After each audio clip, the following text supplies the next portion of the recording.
Yo, what's going on, you guys, and welcome back to the Anime Plus podcast. This is your podcast for everything anime and anime related. And today is another news edition episode where we go over this week's anime news, manga news, sometimes entertainment, sometimes cool stuff. Doesn't always have to be anime related. We actually got a lot of cool business stuff that relates to anime in this episode, just because it was a very slow week, and these were actually really cool and interesting facts regarding that. But if this is your first time here, I'm your boy Aray, and with my co-host Owen. Owen, bro, how you doing today? Bro, I am doing amazing, bro. Past 2 days out here have been extremely sunny. My mood's good. Everything's, good. Can't complain. You know what I mean? Bro, that's good to hear, man. I mean, it's finally warming up, bro. It's about to be May, bro, but it's still like 50, 60 degrees over here, bro. Not even 60. It's literally in the 50s for the past week or so here. Yeah, I mean, yesterday, well, we got to the 70s. It was mad nice. Damn, bro. What the hell? We haven't touched 71s, bro. What the fuck? Well, hold up. I'm pretty sure it's even hotter today. One second. You just gonna flex that on me, bro? Right now, it's 76. Holy shit, bro. Damn. God damn. It's 76 today. Okay, so Monday, seven. Well, this is what it feels like, I think. Oh, this is what it feels like, I think. No, but it's 76 right now.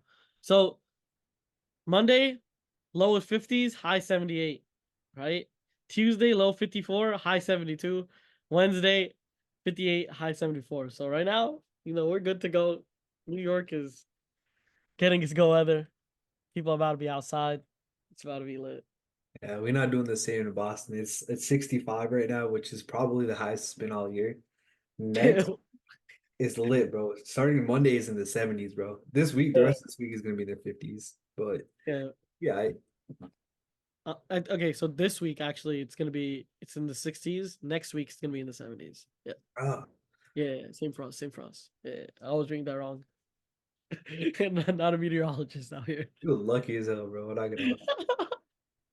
You guys are like a couple hours away too. That's the funny part. It sucks. But yo, you wanna get to the first article today? Let's get it, bro. Yo, we didn't even plan this out, but the first thing that we're gonna be talking about is kind of weather related, not really, but I don't care, bro. I'm sticking to that transition. But here's a cool and interesting fun fact.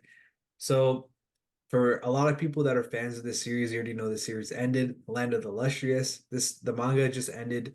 I think it was last week it ended. But one of the coolest and weirdest newses regarding this series ending is the author of Land of the Lustrous coincided the ending of the manga with the appearance of a special comet called the Pons-Brooks comet. And this comet only appears every 71 years. So that's already pretty cool that, it ended the day the comet came out. But even cooler, this comet is known for its like greenish color. And the main character in this story is called Phospholite or Phospholite. That's a character, and he has this really greenish hair. So like it matches up with the character, the comet. So like the same color hair and the same color of the comet. It's kind Yeah. of crazy that, that's the way it went out with the bang. It's honestly kind of cool. Damn, everything just like worked in this is a manga. Yeah, in this manga's favor. That's crazy. Um, I mean, really can't. This is on some Oda level shit because you really can't. You really can't foresee this type of stuff. You know what I mean?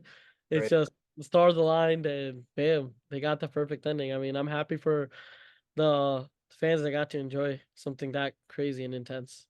Yeah, for real. I mean, if you guys have never heard of this series, I've heard it's pretty good. I personally never watched it, but once you see the art, you'll definitely recognize it. It's very different type of art, and like all the characters have like really cool, like different colored hair. For example, like the main character obviously has that greenish hair, and it's like named after like a crystal, and other characters also have a similar thing. But yeah, I've heard the series was pretty good. I'm gonna have to check it out later on. But yo, some Oda level shit right here, bro. No cap, bro. It's kind of crazy. Well, man, Future cited the comment. He was like, "Yo, all right, okay, let me do some calculations. If I start now and I go through this pace in this many years, the comment's gonna go, and we're ending it. Imagine that'd be sick." But yeah, very monumental moment for an ending of an anime, for an ending of a manga for sure.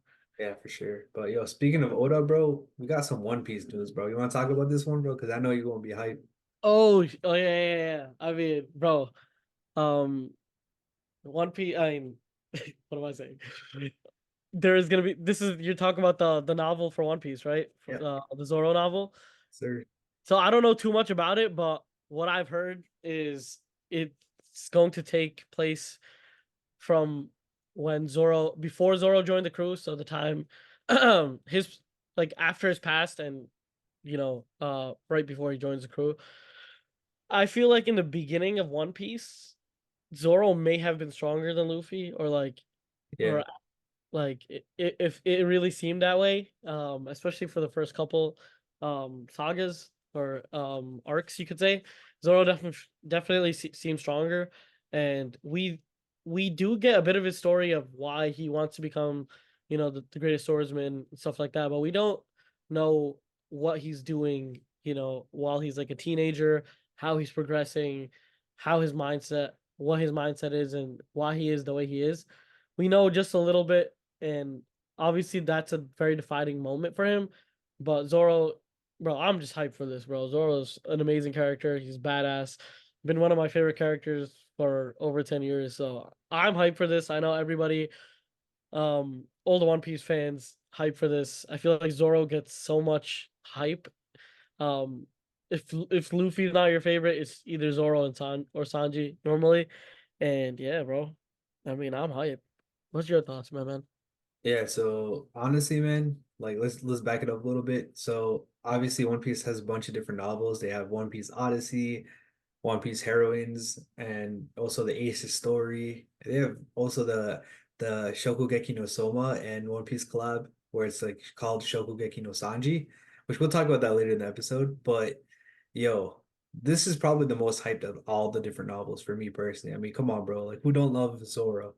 Bro, a Zoro novel is just absolutely fire. Especially because this is what we don't know about Zoro. I know in the live action they showed a lot of different thing like basically about Zoro before he ended up joining Luffy's crew where he hunted down one of the members of Baroque Works.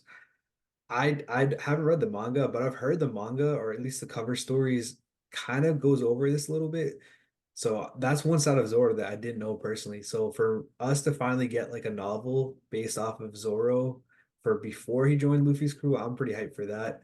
Um, Unfortunately, the story's not going to be written by Oda, but it's going to be written by, a close associate. This person wrote the One Piece novel Heroine series. Shout out John Isaka, but at least we know it's in trusted hands. Obviously this author's not just to make shit up. They're gonna obviously talk to Oda about it, so that's cool.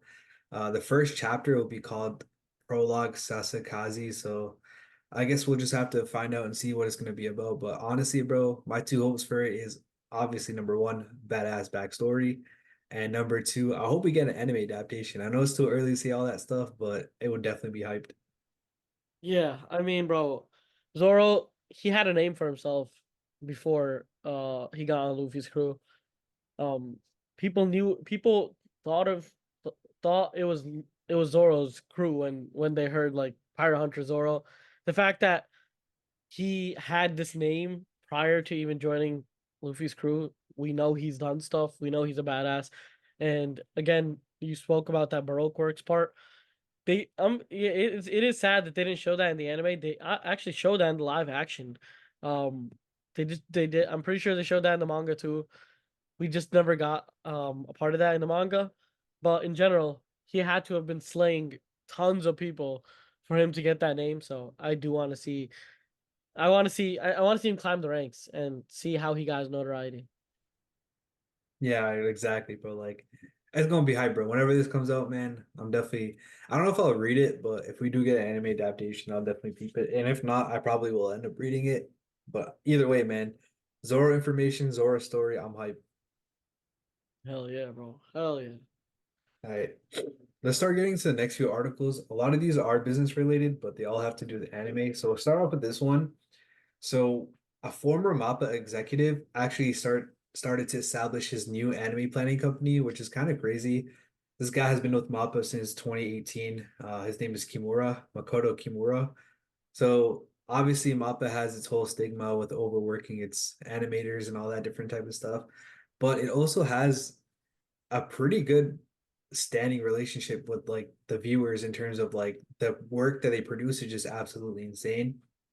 So this might be a good thing in terms of like a different company bringing on different projects and whatnot, but it could also be a bad thing. Like taking away somebody that important to a company could obviously affect its outcome and production of its different series. So we'll just have to wait and see how this really gets and affects the anime industry. But just Wait, something small to so, put on the radar. so what would the planning company do that that MAPPA does now?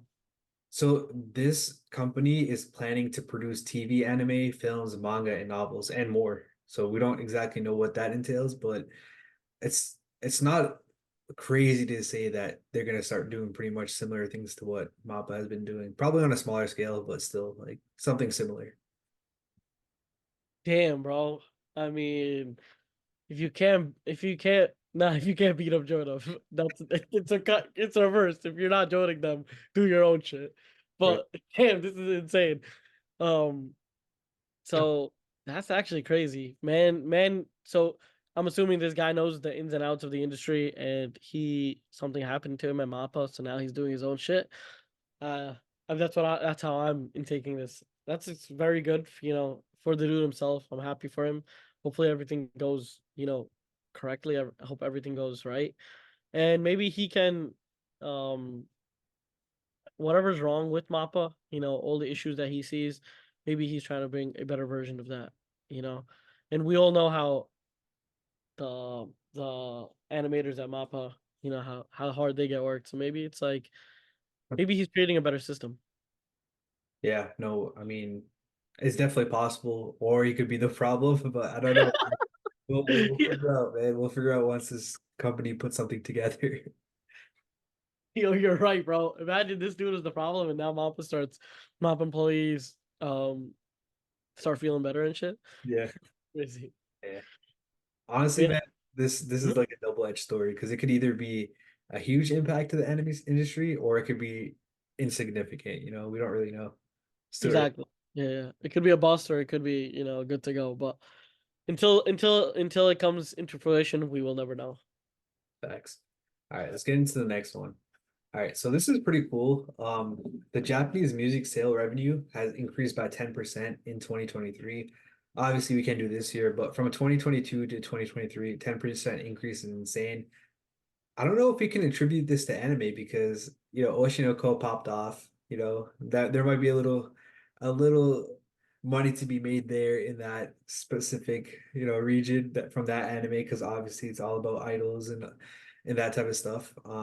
Other than that, I mean, it's kind of cool to see at least this one area of anime is growing. Obviously, not all Japanese music is anime, but there is a pretty big contribution there to be made. Facts. I mean, we don't necessarily watch any musical anime, Mhm. but I know music as a theme has been Japanese music as a theme has definitely been going hard. People out in the gym be just rocking to anime music. People are very. I mean, I feel like for me, I'd be skipping the the opening theme songs and whatnot, but I feel like most people don't. And just generally, shit's been popping off. We got Oshinoko going crazy. We got the One Piece film Red, which is basically a whole musical, and I think people are just getting more acclimated with how good Japanese music is, and it's finally time they got the recognition they deserve. Facts, facts. No, I agree with you 100%. They also won a bunch of awards specifically from anime. Obviously, like I guess the way that it works is like the music comes out and then the anime, like I don't know if they license it or what they do, but basically then it goes onto the anime. It's not like the anime is producing it, but a lot of different intros and outros actually won awards that were in anime. For example, uh there was one in Black Clover that won Artist of the Year, the guy that made one song for that. Then there was a bunch of other small awards, stuff like that. But it's cool to see for sure. Yeah, I mean, bro, even in the gym scene, the anime music has been going crazy because I think anime music is very hype and it gets you like going. That's something even I would listen to, if I'm hitting the gym, if I need that little bit of motivation at the end, Yeah, I feel like the anime music would get me going for sure. facts. All right, let's move on from music to something else. So this time around, we're going to be talking about Japan's animation home video sales. This time around, it actually decreased by 8%. So this is actually the second decrease from year to year. So in 2022, it decreased, and again in 2023, it decreased again.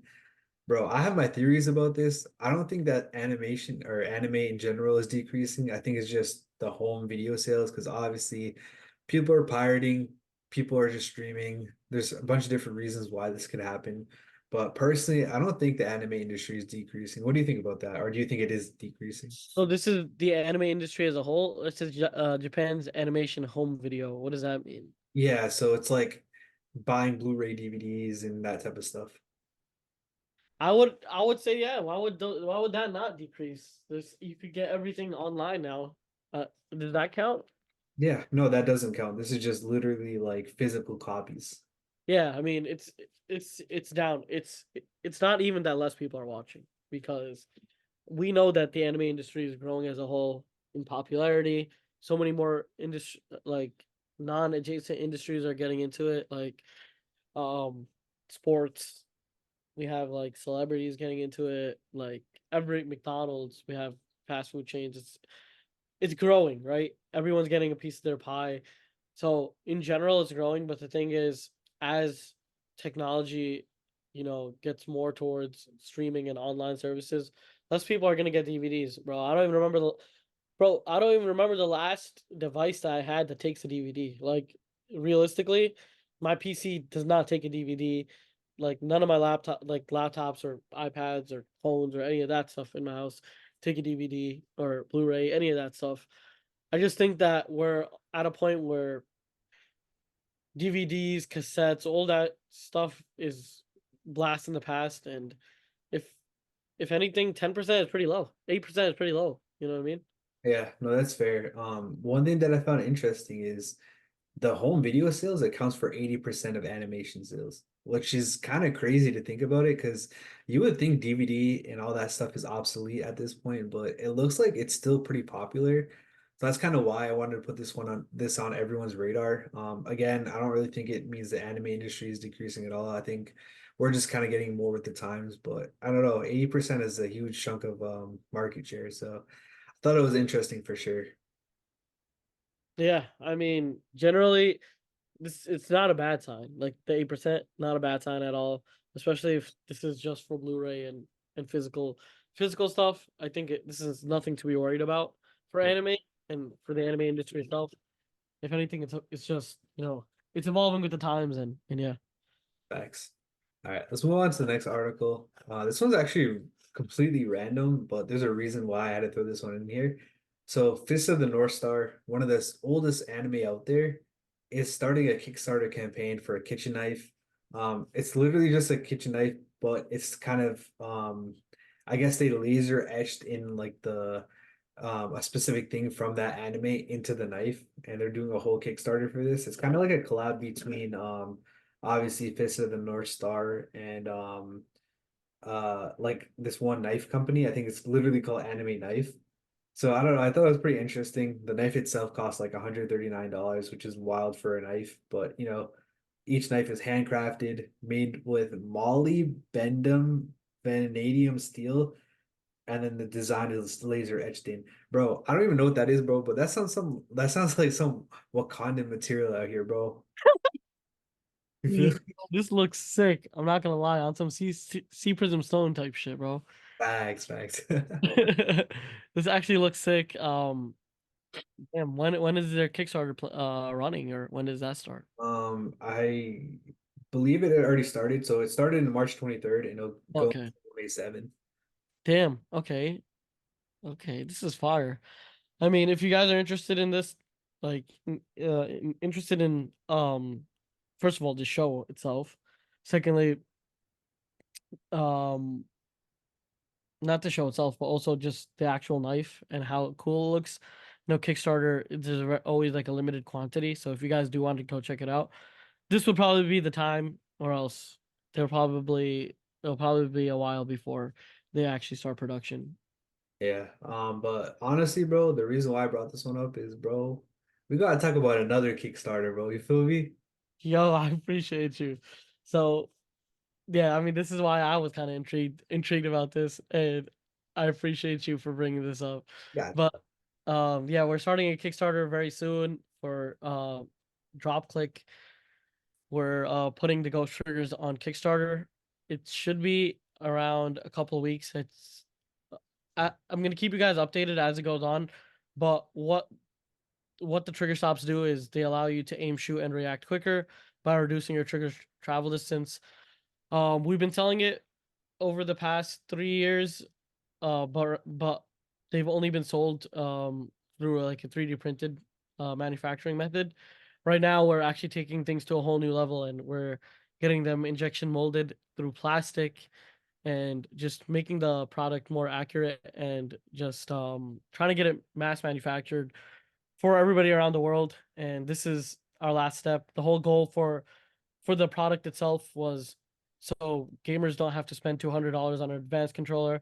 Instead, they could just get these external trigger stops for 20 to 25 bucks and not have to spend 200 bucks to basically get the exact same thing. We're just trying to help gamers all around the world save money and just become the best players they can. And would appreciate all the support.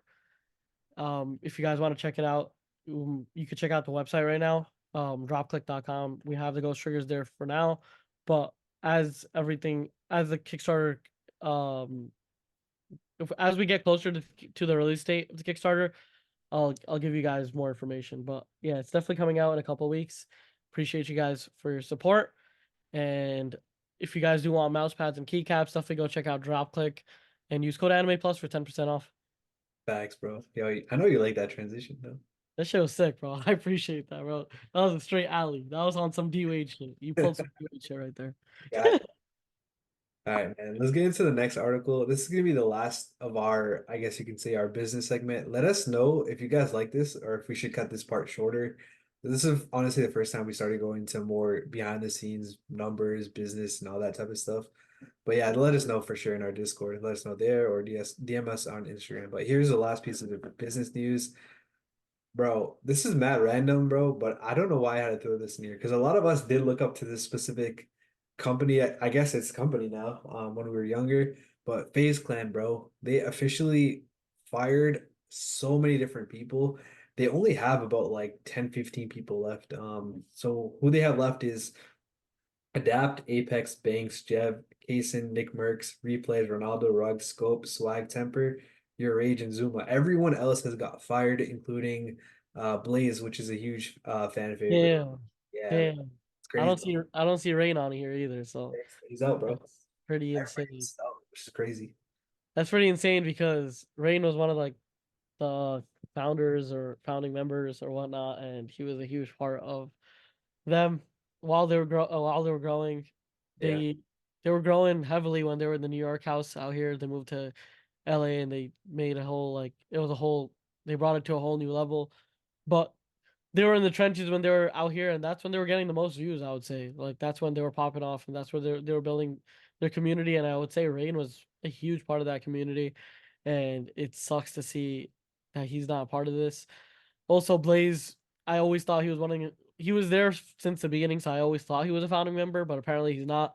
But still, bro, dude was there from the beginning. It's kind of sad seeing him. I would rather see him than Scope or replays on there, but I do understand why both of them were on there too. They're both just Fortnite players, and Fortnite's popping. Fortnite's always popping. So from an economic standpoint, obviously, you want the popping players. You want the game that's most popping. So definitely that's Fortnite by far. All these other guys, Adapt, Apex, Banks, those guys, and even Kaysen, he's a DJ or some shit, right? I don't even think that dude's. I don't even know that dude games. I think he's like a music person. Nick Merckx is just a huge player in the gaming industry. That makes sense. Replays Ronaldo, Fortnite players. Rog, he's just been there since the beginning, so I understand that too. Scope, a Fortnite player. Swag is different because Swag he's a leader in the COD industry. So this just like that I understand that. Temper, he's another founding member, I think. And then I don't know who your age is realistically. And Zuma's again another industry like leader within the COD CDL. Yeah. He's the COD like pro league. He's very he was a competitive player, so he's very in tune with that stuff. So I get why I understand why they want to keep their thing small because they want to before it was like the exclusivity of being in Phase, you know what I mean? That was Yeah. always a huge thing. But now it's like especially when Fortnite came out, I feel like they were just getting anybody who was popping. Like if Yeah. they had like a little streak of like poppingness, they're on FaZe Clan now, which you know, obviously it's good for short term, but it's not really good for long term. Streaming is it's uh it's very hard to stay consistently on the top when it for streaming, and those bets on those small term players just doesn't work sometimes. And I think they kind of understand that now. They want to keep the brand the way it was back in like 2015, 2016 era. And if this is a way that they're gonna go do it, I think it's fine. But we'll just see how it goes. Yeah, I mean, personally, man, I followed them when I was a kid. Honestly, I just like Phase Rain. That was about it, to be honest. Then I Facts. kind of I fell off. I'm not gonna lie, man. I totally forgot about Phase and all that stuff until their whole crypto debacle, where I think they got rid of the members that were like pumping and dumping. But that's a whole different story. Other than that, bro, I remember seeing like Kyler Murray, who was the NFL quarterback, and like Bronny James, obviously Oh LeBron's yeah, facts, Faze, bro. and I was like, yo, what the hell's going on with Faze? And I thought it was pretty dope. I also do dabble in stocks a little bit, and I remember hearing that Faze had a an IPO on the stock market. So I thought that was crazy itself. Um, but yeah, I Yeah, mean that now was now insane, bro.